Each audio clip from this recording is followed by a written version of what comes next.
सो करते हैं इक्वेशन और से एग्जाम्पल 5.8 ओके। क्या बोल रहे हैं? टू स्टिम्युलेट और से to simulate, okay, simulation not stimulate, okay, to simulate car accident. Simulation का मीनिंग क्या होता है? सिम्युलेट और सिम्युलेशन का मीनिंग होता है एनालिसिस करना, okay. So to simulate car accident मतलब कार एक्सीडेंट को एनालिसिस करने के लिए, ये कौन एनालिसिस करता है? कार बनाने वाली कंपनी एनालिसिस करती है, ओके, कि एक्सीडेंट हो तो कार की कंडीशन क्या हो। कार की कंडीशन जितनी ज्यादा खराब हो जाएगी उतना उनके लिए अच्छा नहीं, ओके। क्यों? क्योंकि कार की कंडीशन बहुत ज्यादा खराब है तो सोचो अंदर बैठे वाले की क्या कंडीशन हो जाएगी, ओके। तो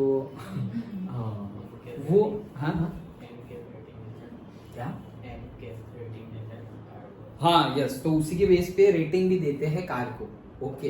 अभी मुझे नहीं पता, मैंने नहीं देखा कोई रेटिंग और वो, लेकिन जो सुना हुआ है वो ये सुना हुआ है कि टाटा की कार जो होती है दे आर स्ट्रॉन्गर, ओके, मतलब स्ट्रॉन्ग होती है। एक्सीडेंट तो भाई होगा, उसमें भी मतलब वो डेंट आ ही जाएंगे, ओके, कांच टूटी जाएंगे, कुछ बुलेट प्रूफ नहीं है, लेकिन ओके जो दूसरी कार्स में प्रॉब्लम होती है जहां पे मतलब ऐसे भंगार में देने लायक हो जाती है तो ये इसको रिपेयर करके वापस यूज भी कर सकते हैं, वैसी कार होती है टाटा की, ऐसा सुना है मैंने, ओके।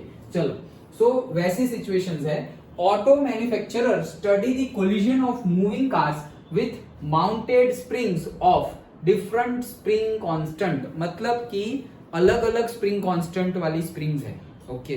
तो एक साइड वॉल पर एक स्प्रिंग लगा दी है, बड़ी वाली स्प्रिंग, बड़ी वाली, ओके। और वो बड़ी वाली स्प्रिंग जो होती है रेलवे में होती है, देखो दो ट्रेन के बीच में स्प्रिंग होती है बीच में, जिसके वजह से जब तुम ब्रेक मारो तो एक डब्बा ब्रेक लग गया तो पीछे वाला डब्बा आके ऐसे ढबक चिपक ना जाए, ओके। स्प्रिंग है तो ऐसे हमें थोड़ा जर्क मिलेगा लेकिन अचानक से नहीं मिलेगा जर्क, ओके। समझ में आ रहा है ना, ओके। न्यूमेटिक ब्रेक्स होती है उसमें, हमारे जैसा डिस्क ब्रेक नहीं होती नहीं तो गए बाहर कोई मतलब डोर के पास हो तो वो तो बाहर ही गिर जाए, ओके। हाँ चलो, सो बहुत बड़ी बड़ी स्प्रिंग होती है, एक एंड पर ऐसे स्प्रिंग है, ओके। ये स्प्रिंग नहीं है लेकिन मैंने ऐसे ड्रॉ की है, ओके। तो स्प्रिंग है और वो स्प्रिंग को यहां से ऐसे कार लेके आए और ऐसे ठोक दी, ओके। तो क्या कंडीशन हो रही है वैसे चेक करना है, okay. So moving cars with a mounted spring, different spring constant, ठीक है।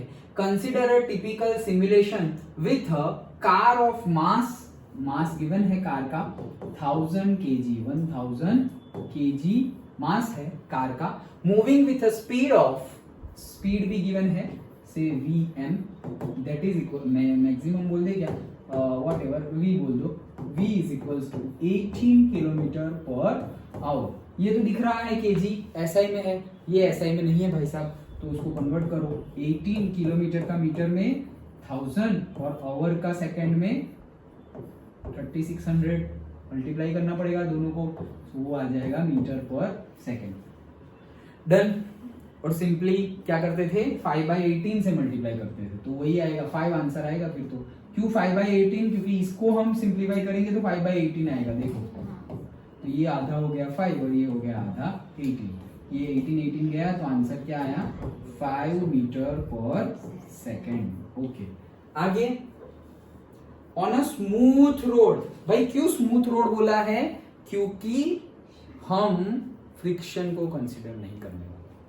अगर फ्रिक्शन को कंसीडर किया तो फिर हम टोटल मैकेनिकल एनर्जी का कंसेप्ट नहीं लगा सकते, क्योंकि टोटल मैकेनिकल एनर्जी तो क्या बोल रहा है कि पोटेंशियल एनर्जी डायरेक्टली कन्वर्ट हो जा रही है काइनेटिक एनर्जी में, और वाइस वर्सा, काइनेटिक एनर्जी जितनी है वो कन्वर्ट हो जा रही है पोटेंशियल एनर्जी में, डन।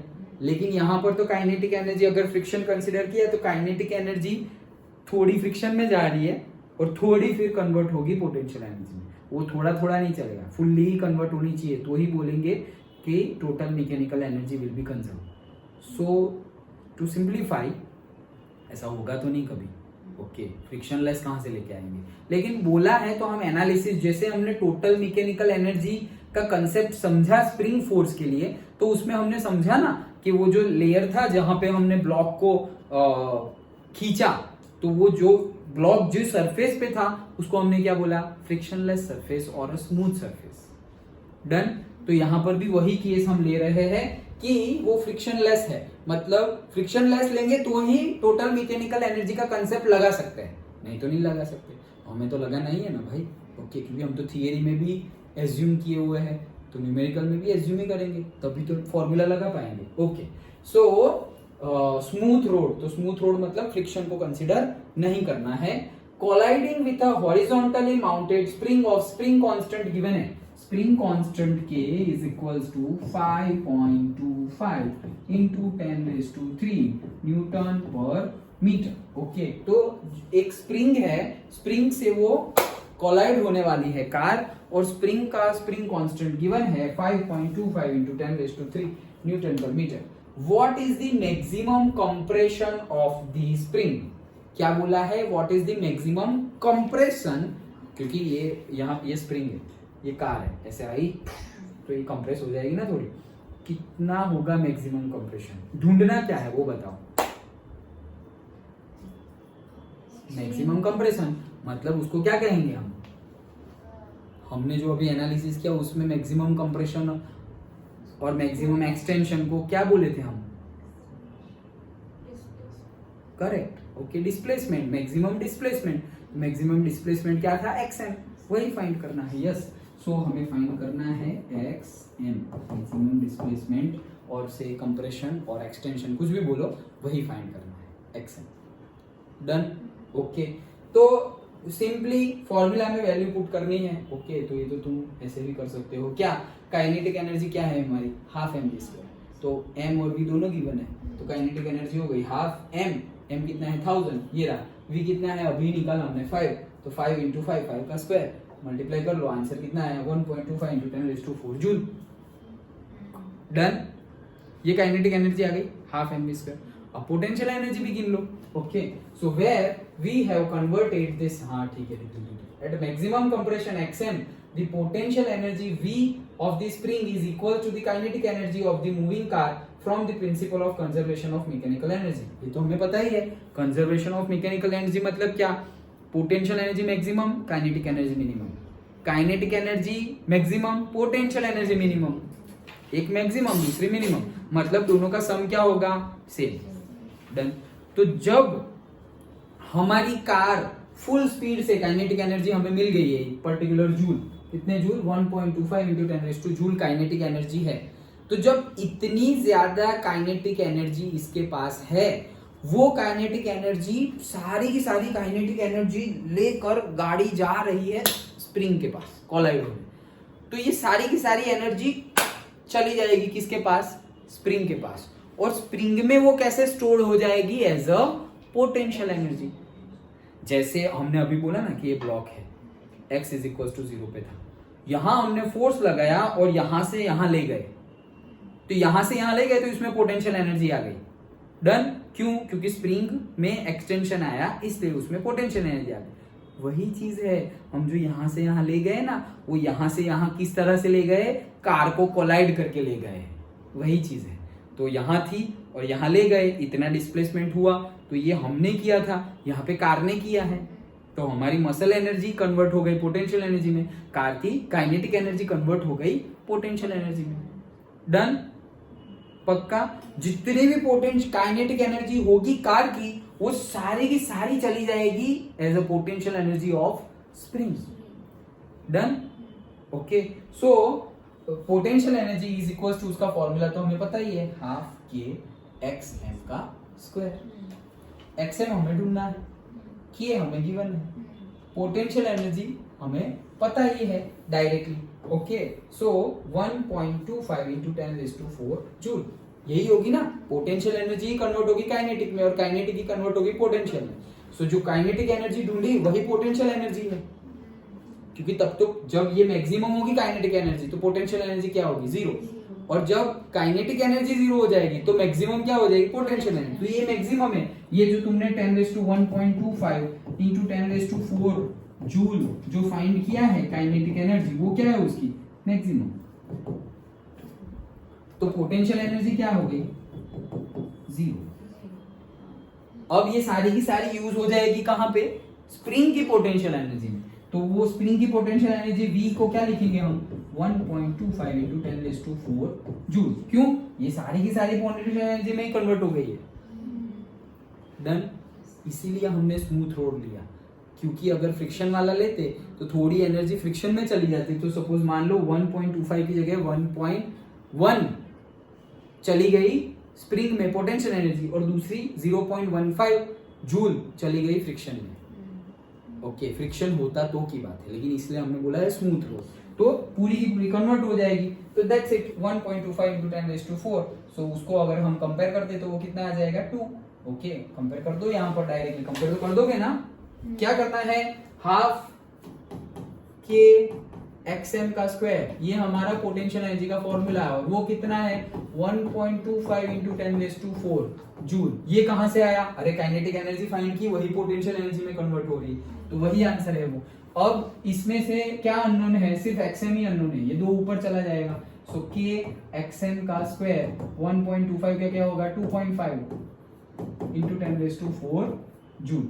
डन। अब k नीचे चला जाएगा, तो xm का स्क्वायर इज इक्वल्स टू 2.5, के कहाँ है, ये रहा 5.25, 2.5 into 10⁴ अपॉन 5.25 into 10�3।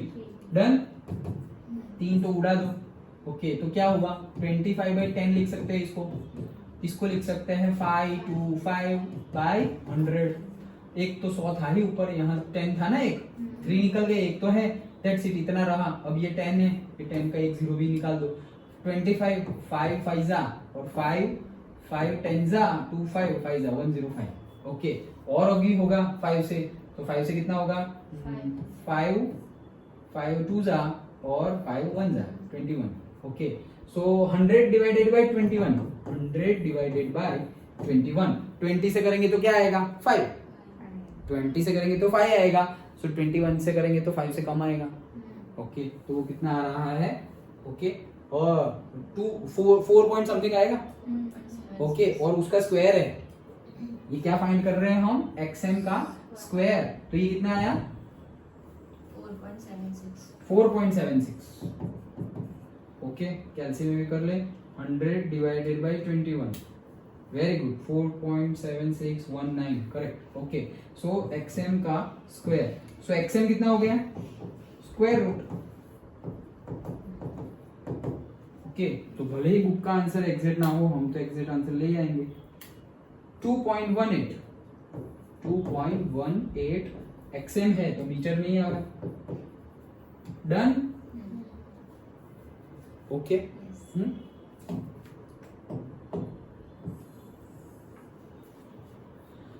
तो क्या किया, सिर्फ वैल्यू देखो, ये यहां खत्म कर दिया, कैसे लंबा जा रहा है न्यूमेरिकल। ओके, क्या हुआ, एनी डाउट, k की वैल्यू 5.25 वो दी हुई है हमें, k की वैल्यू गिवन ही है 5.25 into 10⁵। ओके, स्प्रिंग कांस्टेंट की वैल्यू गिवन है, सो वो वैल्यू गिवन है, उसमें वैल्यू पुट की।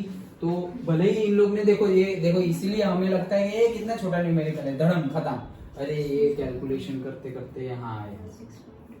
अंडरस्टूड। ओके, क्या है न्यूमेरिकल में, कुछ भी नहीं, क्या बोल रहे हैं, xm फाइंड करो। ठीक है, सबसे पहले हम kinetic energy of car find करते हैं। तो कार की काइनेटिक एनर्जी हाफ mv², उसका m पता है, उसका v भी पता है, तो काइनेटिक एनर्जी पता चल गई। काइनेटिक एनर्जी पता चल गई, तो सारी की सारी काइनेटिक एनर्जी जो है वो टकराएगी, जब कोलाइड होगी स्प्रिंग के साथ, तो वो स्प्रिंग की पोटेंशियल एनर्जी में स्टोर हो जाएगी। तो स्प्रिंग की पोटेंशियल, वो लिखना तुम क्या लिखोगे, potential energy of spring is equals to kinetic energy of car. Okay, car की जो काइनेटिक एनर्जी है वही स्प्रिंग की क्या है, potential energy, by the, because total mechanical energy is conserved. Okay, तो वो थियरम के अकॉर्डिंगली ये हो रहा है। और ये हमने फाइंड किया तो पोटेंशियल एनर्जी भी मिल गई, लेकिन पोटेंशियल एनर्जी का फॉर्मूला है हाफ के एक्स स्क्वायर, तो हाफ के की वैल्यू भी पुट करो तो x मिल जाएगा, तो x आया हमारा 2.18 मीटर। डन, आ गया समझ में। पक्का समझ में आया ना? शायद नेक्स्ट न्यूमेरिकल इसी से रिलेटेड है। हाँ, इसमें फ्रिक्शन कंसीडर किया है। डन? ओके, तो समझ में आया ना? पक्का? ओके।